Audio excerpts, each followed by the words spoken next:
Welcome back. Now, a revolution underway in Iran. Massive protests against Ayatollah Khamenei and its brutal regime are persisting in Iran, as Iranian citizens take to the streets over its failed economy and skyrocketing inflation, up 50%.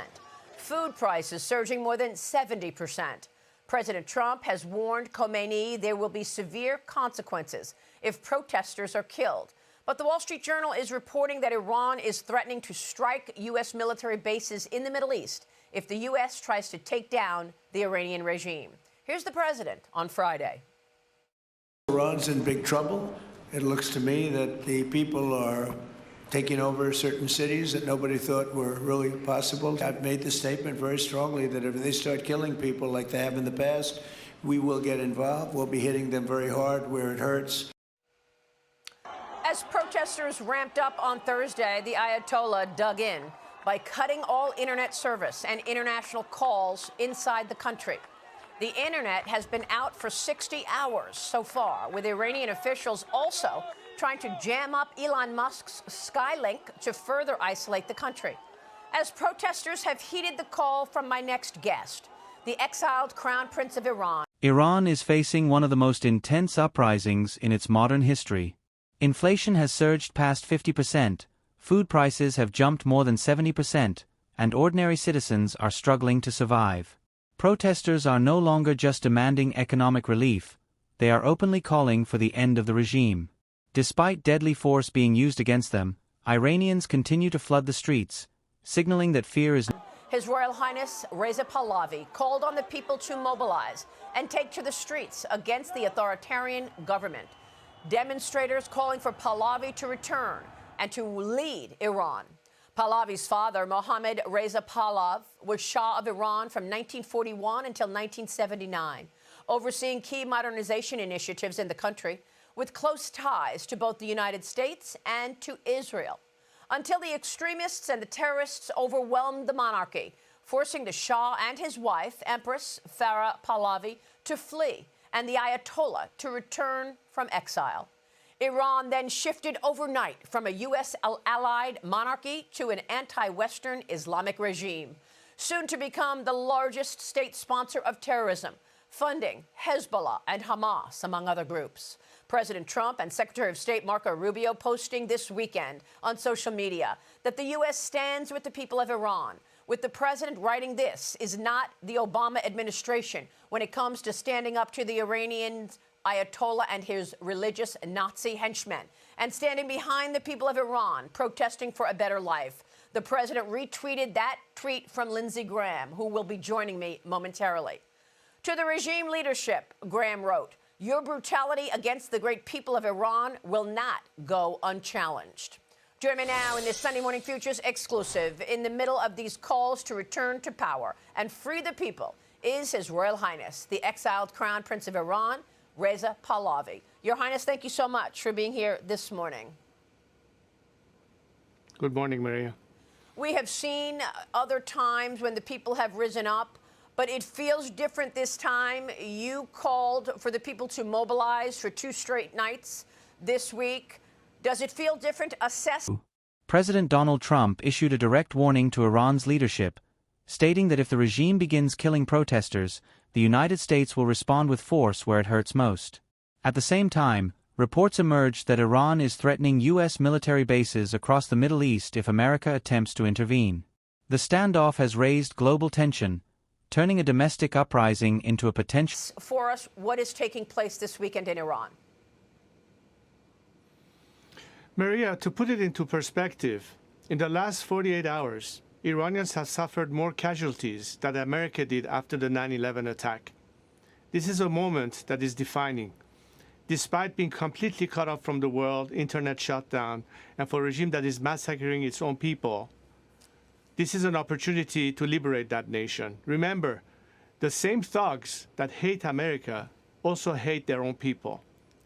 And this is an opportunity to help a nation that starves for liberty, that starts to be rejoined with the free world, and to have the same relationship that we had with America before this revolution occurred, to liberate ourselves and come back to the fold and contribute to world peace and stability, regionally and beyond. Now, Your Highness, you have called for the opportunity to become the transitional leader. You've said many times with me on this program, you are hoping to be a transitional leader. What is your plan in that transition? What would the first 100 days look like? Because we know that these protests are economic in nature. They are about food and life and democracy second. Maria, I'm a fighter pilot. I've trained all my life for exactly this moment, and people are calling on me to step in and lead this transition. I'm here to lead and help our nation go through that transition. But beyond liberation, we have to have a plan for a stable, smooth transition, a plan that, unlike other scenarios we witness in our neighborhood, like the de-Baathification in Iraq, will not lead to chaos. We have to ensure stability. We have to be able to protect the citizenry. We have to be able to stabilize the economy. And for that, we have very comprehensive plans. I'm helped by numbers of economists, scientists, jurists, and specialists in every field, so we can, in fact, address all of these issues the moment the opportunity comes. More importantly is what we're doing right now. As you can see, people are still fighting despite this crackdown. They hope that there will be assistance in protecting them from further bloodshed. I've called upon further strikes, and that's beginning to unfold. We're beginning to see more and more defections, which is very important as part of the transition. So all of this is... As protests intensified, the Iranian regime responded by cutting off all internet access and international communication, leaving the country isolated from the outside world for more than 60 hours. Officials have even attempted to jam Elon Musk's Starlink service to prevent Iranians from communicating. Despite this digital blackout, demonstrations have continued, showing the depth of public play as we speak. You have tweeted directly at President Trump, and you have a message for President Trump. What is that message, sir? Mr. President, you have already established your legacy as a man committed to peace and fighting evil forces. There is a reason why people in Iran are renaming streets after your name.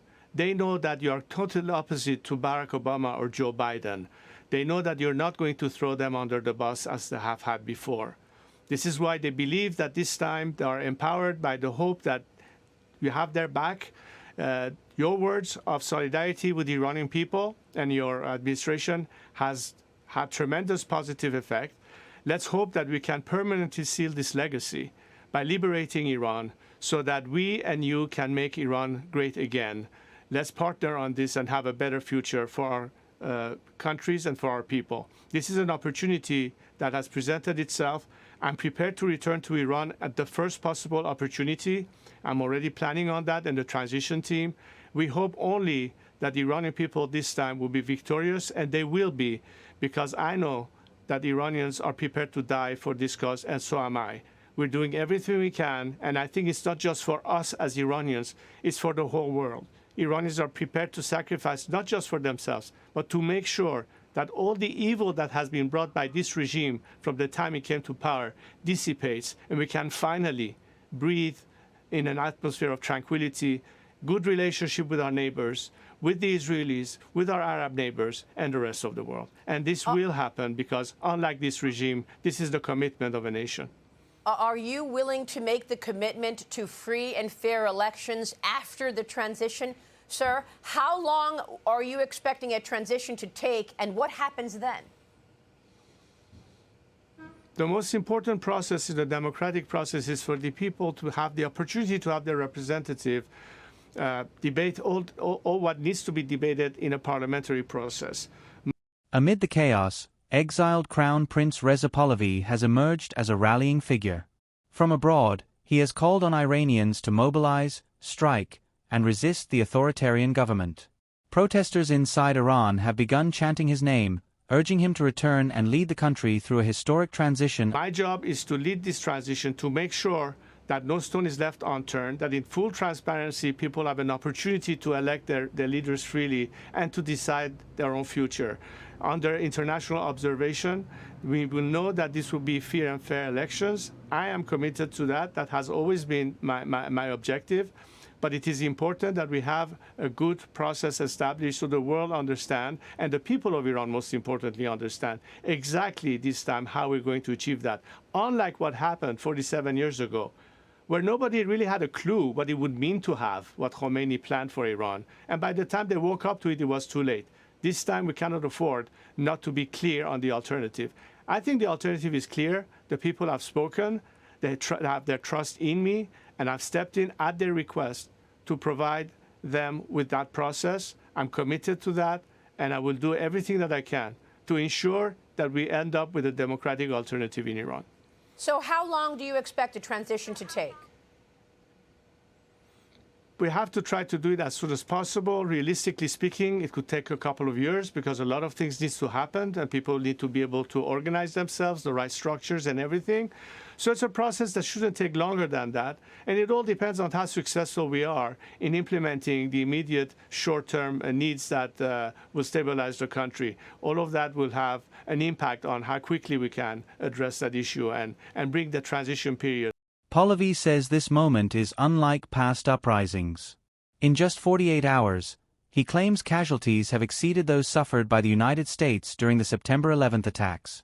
Despite massacres and repression, Iranians continue to fight, defectors are emerging from within the system, and the foundations of the regime are beginning to crack under to a minimum amount of time possible.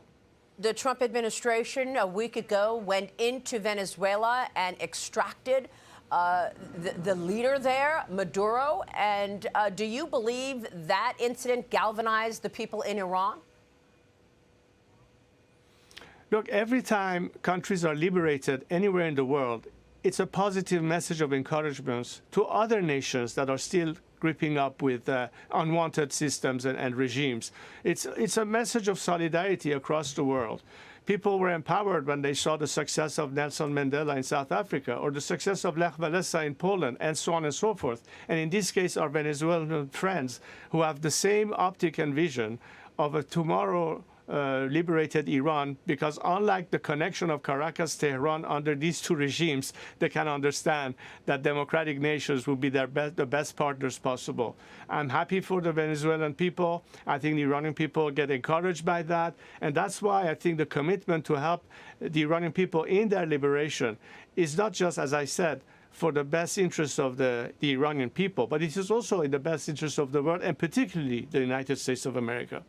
And would you be willing to actually run in a potential election? I mean, you just said you were a fighter pilot. You were trained in the United States. Are you willing to take off the uniform after a transition and say, yes, I am going to run in an election, and we will see who the people decide is their next leader? As I said, I'm here to lead, but the choice is that of the people. My job right now is to make sure that we achieve that transition, that as an honest arbiter, I'm a unifying force. That's why they're calling my name, because they have their trust in me. It's a huge responsibility that I intend to carry out to the best of my ability. Your Highness, there is an issue about the Chinese Communist Party as part of this story as well. The Chinese finalized a deal back in 2021 to acquire ports in Iran. Are there plans to try to separate from the Chinese Communist Party? How do you see that playing out? Looking beyond liberation, Pahlavi has outlined a plan for a stable transition. He says his goal is not permanent power, but to act as a unifying, transitional leader who can stabilize the economy, protect citizens, and prepare the nation for free and fair elections under international supervision. He emphasizes avoiding chaos, learning from past regional failures, and rebuilding Iran through transparency. Look, Maria, this regime, out of weakness, have offered far too many concessions, whether to Russia or to China. We don't believe that the future of Iran has to be antagonistic to Russian or Chinese interests. We just don't want to have unfair, imposed, imbalanced arrangements. Most of these arrangements have been unfair and balanced, and it's basically devoiding our country in our national interests. So long as we can defend our national interests, we are prepared to deal with any bloc, so long as it's based on fair trade. And I think this is an element that will obviously be an issue of discussion in Parliament and future governments in Iran as we determine our foreign policy and relationship with the whole world. So you think that that could be part of the conversation, trying to get the CCP out of owning those ports? As I said, this is something that has to be decided once we have a functioning democratic government. In the meantime, we have to be able to also protect the best interests of our nation. And that's why we should have an open mind as to how to deal with that, because we don't need to have further confrontation with anyone. We have to bring it back to sanity, responsible, pragmatic, and objective analysis, and see what's best. And hopefully we can have, based on mutual interest, a different arrangements than the one that we currently have, that is totally lopsided and undermines Iran's national interest. That we cannot stand for, and I will not stand for. And this story is so enormous to actually think about the idea of potential freedom and a free Iran. I don't see a lot of the international media covering it, like the BBC, for example. What is your take on the media's role here? But look, mainstream media is entirely missing the actual narrative and ask that the people of Iran have. And again, when you have absence of internet and the feedback from Iran, it is very difficult for the world to understand really what's happening. Yeah. I hope that the media ultimately feel responsible in giving fair coverage to the facts on the ground in Iran, rather than Pahlavi has also delivered a direct message to President Trump, praising his firm stance against the Iranian regime and urging continued support for the Iranian people. He says Iranians see America as a friend, not an enemy, and are willing to sacrifice everything for freedom. According to Pahlavi, this struggle is not just for Iran, but for global stability, and he says he is ready to return home the moment the opportunity arises.